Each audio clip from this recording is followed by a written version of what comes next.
Hello, everyone, and welcome to episode 73 of Stronghold SHX, the road to $3.33 with myself, CryptoBanker SHX. Before we dive in, just an important prerequisite, as always, that I am not a financial advisor, and nothing I ever say or do should be taken as financial advice.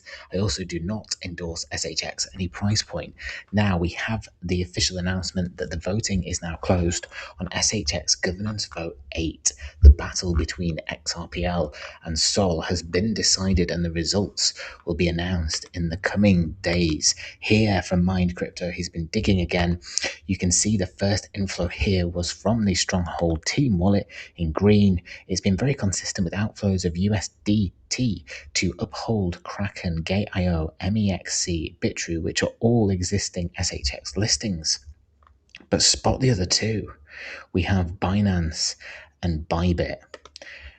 Interesting here from the official Stronghold account, they're saying paying affiliates by the click, suppliers by the item, APIs by the call, micropayments make this possible if the math works. Here, see how SHX fits in. The cloud changed software. Now payments are having their platform moment.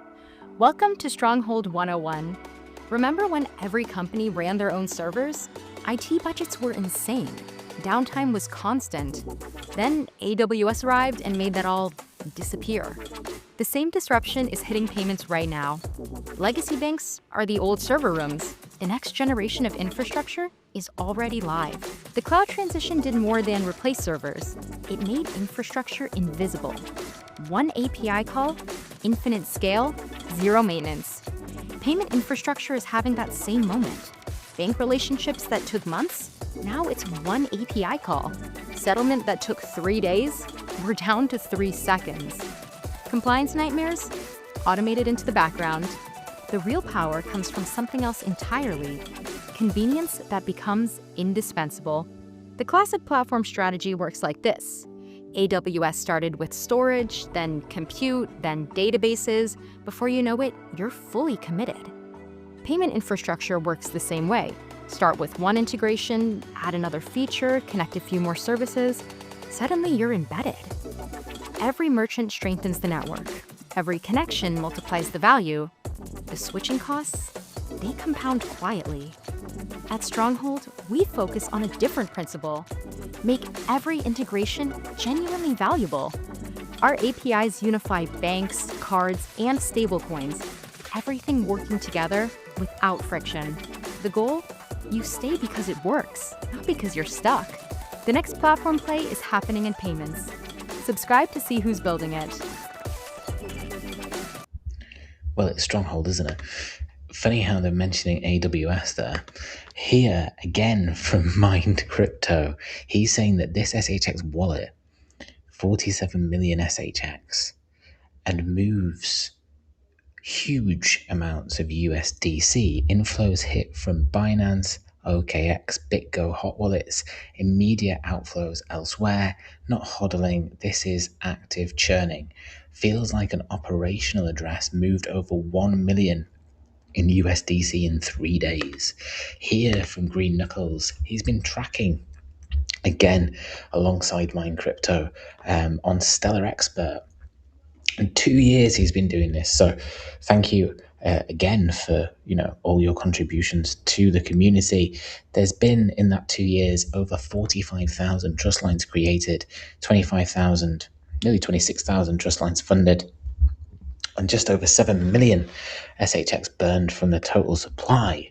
Here from myself, you see that Trump has signed an executive order reclassifying marijuana from a Schedule 1 to a Schedule 3 drug. And Stronghold have an absolute stronghold within the cannabis industry when it comes to payments.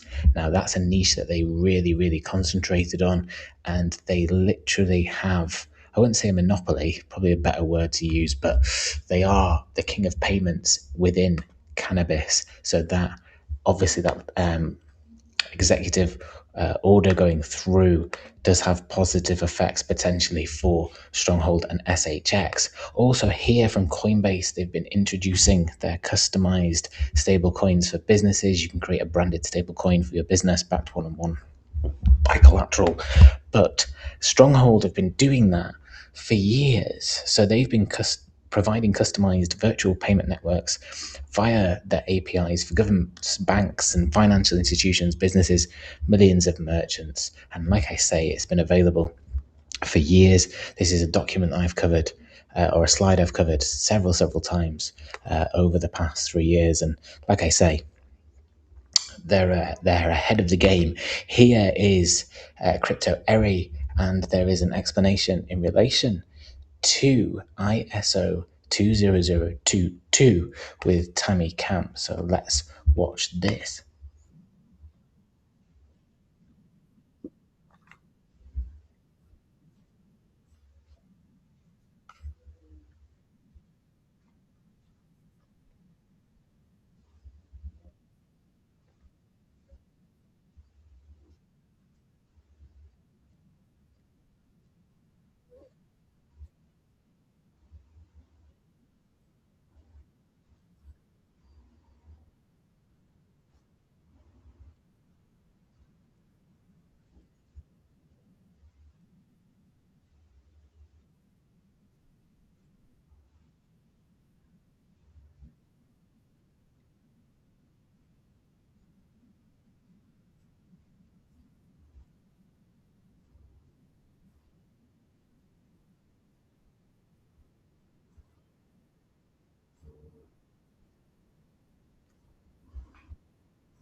So yeah, there you go. She's actually confirming that the Stronghold net is now plugged in officially to ISO 20022, which it was before, but now they have the ISO 20 or 20022 labs actually integrated fully within Stronghold Net, which is very, very bullish. If you want to see the rest of that, then it is on Crypto Aries X profile. People have been asking where I am. I'm in my network, dropping exclusives before anyone else. So obviously, I saw SHX early and became the first OG account at the absolute bottom. I also saw the Velo opportunity and the potential there and brought it to the SHX community first. And now I'm quietly sharing the next gems in my network. You'll hear about them in Q1 next year after they've all blown up.